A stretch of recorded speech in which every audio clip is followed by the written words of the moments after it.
Vamos para Ecuador. Nosotros tenemos música para irnos rápidamente al Ecuador. Al que le guste la costa, que se vaya para la costa de Esmeraldas, de Manabí. Hay tantos lugares hermosos en el Ecuador. Yo siempre soy muy de serrano. Es raro, es la primera vez que me siento serrano de manera literal. Pues siempre me encanta la costa, pero es que le tengo un cariño muy especial a la sierra ecuatoriana, desde Quito hasta cualquier otro rincón hermoso. Y es cierto que nos vamos al Ecuador porque comienza a haber una suerte ya de clima preelectoral. Las elecciones están a la vuelta de la esquina. Ve ayudándome que vaya también con las fechas, porque yo me pierdo a veces con tanta fecha, las tengo puesto en un calendario, pero tenemos elecciones presidenciales ahí al ladito. Empieza el año y casi, ¿no? Empieza el año y tenemos elecciones en Ecuador. La primera vuelta va a ser el 9 de febrero y si hay segunda, recién el 13 de abril, Alfredo.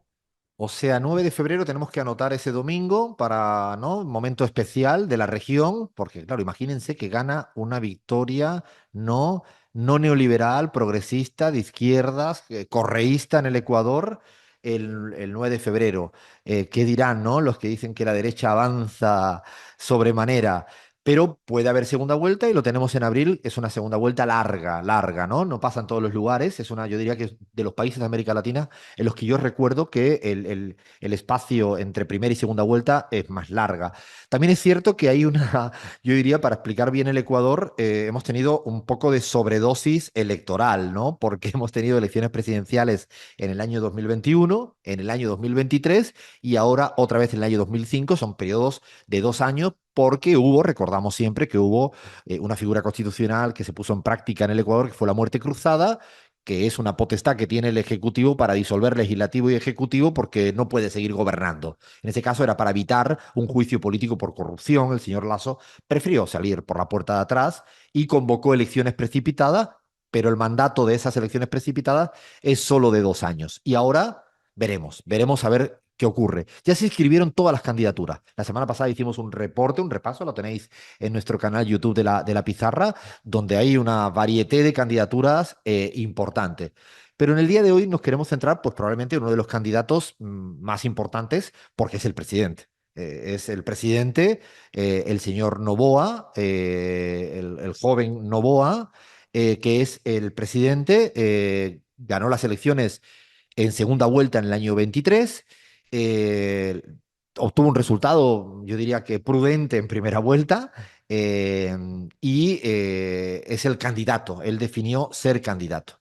Y yo, en este momento, así, para caracterizar a un candidato, me vengo preguntando algo que lo quiero compartir con nuestra audiencia de la pizarra, ya sea en Argentina, en el Ecuador, en México, en Colombia, en Venezuela o en China. Y es que no sé si alguna vez habéis pensado esto de, ¿se puede ganar una elección demostrando ser un inútil? O sea, yo me paro a pensar si estuviera con un grupo de amigos y amigas, yo le confiaría al más incapaz o a la más incapaz la tarea más complicada. O sea, yo le daría la confianza a que organice un viaje de amigos al que siempre es capaz de hacer todo mal, se le pierden los papeles, se olvida de las citas, llega tarde a todos los sitios, no, se confunde del lugar donde hay que ir y no para de hacerlo y volvemos a reunirlo y yo le digo, yo no lo haría. Lo que pasa es que me llama la atención en estos tiempos que corren que la inutilidad, la incapacidad pueda permitirle a un candidato inclusive ser competitivo. No digo con esto que vaya a poder ganar. Me cuesta creer, y si esto sucediera, y ojalá que no, porque entonces las ciencias políticas tendrían un dilema que afrontar y es cómo lo inútil puede ser un atributo positivo en democracia, lo cual, si llegamos a ese lugar, realmente estaríamos en problemas. ¿Por qué digo lo de lo inútil con tanto énfasis, pero con mucho rigor? Si un presidente después de un año de gobierno hace que la mayoría del país esté horas y horas y horas y horas y días y semanas y meses sin luz y sin electricidad, ¿ustedes creen que la responsabilidad de un presidente después, insisto, de estar gobernando un año. Porque claro, él dice que es poco tiempo, entonces que hubiera dicho que no es capaz o que es incapaz de resolver nada en un año. Bien, entonces quizás la gente diría, bueno, yo no tengo paciencia para estar 6 meses ininterrumpidos con 8 a 10 a 12 horas por día sin luz. Pero no de manera excepcional, que un día se te cae la luz. Ya nos quejamos en la Argentina y en otros lugares del mundo cuando a veces hay fallas o faltas eléctricas. Pero no, es que es vivir sin luz. Esto es lo que hace el señor Noboa. Es el responsable de, claro, de una manera falaz, mentirosa y poco responsable, le echa la culpa a 6 años antes. O sea, hay que tener poca vergüenza, ¿no? Si yo estoy en mi casa y hay una gotera y después de un año no la arreglo y encima le echo la culpa al propietario de la casa 6 años antes, en mi casa se mueren de la risa de mí por no decir otra cosa. O sea, es un momento en el cual se puede decir cualquier cosa. Lo peor de decir cualquier cosa es que la gente está pasando un problema de electricidad cotidiana, diaria. Pero el problema de la luz, que yo diría que es de las cosas peores que le pueden pasar a un ser humano en el día a día, es que le añades que la inseguridad y el narcotráfico no solo no lo ha mejorado, sino que viene empeorándose. En Quito no había núcleos de narcotráfico tan asentados. La inseguridad día a día es mucho peor que antes. El nivel de homicidios, según todas las cifras internacionales, son peores. Y le añado algo, viene gobernando a base de estado de excepción. O sea, él pidió tener absoluta plenitud sin respetar la mayoría de principios constitucionales, precisamente por eso le llamamos excepción, para abusar de la militarización, de hacer cualquier cosa, y en cambio no resuelve nada y empeora todo en materia de seguridad y narcotráfico. Entonces, no tenemos luz y va la cosa peor en inseguridad. Y además le añades que el día a día de la economía, la gente sigue empobreciéndose en materia salarial. No hay ni un indicador, ni macroeconómico, ni microeconómico, que haya mejorado en materia económica. Ni uno. O sea, ni salarial, ni ingresos. Si quieres mirar las cifras del cuadro macroeconómico, no mejoran. Dijo que no iba a subir el IVA, el impuesto al valor añadido, y lo subió. O sea, el combo es, me va peor en economía, tengo miedo de salir a la calle y estoy sin luz.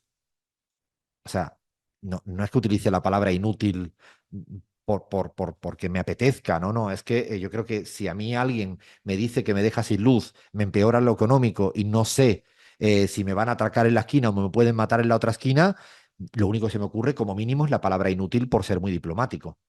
A esto añádele las prácticas de a su vicepresidenta electa la manda a Israel, a no sé qué tendría que hacer el Ecuador en el conflicto palestino-israelita. La manda para Israel, después la saca a Turquía y después lo último que ha hecho es que ilegalmente la saca de su condición de vicepresidenta, sin saber cómo se ha hecho, porque no existe base legal para lo que ha hecho. Pero no solo hace esto con su vicepresidenta, sino al candidato que le podía quitar unos pocos de votos, no sabemos si 5 o 10%, le plantea claramente, lo proscribe. O sea, fin, lo quita de la carrera presidencial al señor Jan Topic. O sea, me molesta. Recordarán también que tampoco supo respetar el derecho internacional porque de repente asaltó la embajada de México en Quito, incumpliendo cualquier tipo ¿no? de práctica de legislación internacional. Todo esto es lo que el señor El Noboa viene haciendo. Claro, cuando miran las encuestas, y esta semana me llegó una encuesta muy seria, no hecha por nosotros, ni hecha por nadie afín al correísmo, que es una encuesta presencial de 2.000 casos y dice que la imagen de Noboa ya va en caída libre, ahora empiezo a entender un poco todo. Ya está en niveles muy por debajo del 40%. Empezó con el 80%, ¿eh? Pero lo más interesante es que en aprobación de gestión, ya sea en economía o en inseguridad, sigue en caída libre, muy por debajo del 35%. Y si lo miramos en intención de voto, ya dejó de ser el primero en intención de voto en primera vuelta, está el segundo y muy alejado de la primera. Imaginarán a qué me refiero con la primera, ¿no? A Luisa. González, candidata del correísmo, que siempre fue la primera identidad política del país. Bueno, cada vez más la brecha entre la candidata Luisa González y el candidato presidente Daniel Noboa es mayor a favor de la lideresa Luisa González. ¿No? ¿Esto significa que es definitivo? No, de ninguna manera. Estamos terminando en noviembre. Queda todavía mucha agua bajo el puente. Y de hecho, yo me atrevo a decir que la cantidad de votos que todavía conserva Noboa, a pesar de su inutilidad o incapacidad, probablemente obedece a que no hay candidatos de su flanco ideológico, de la derecha, del neoliberalismo, que estén todavía quitándole, desgajándole votos.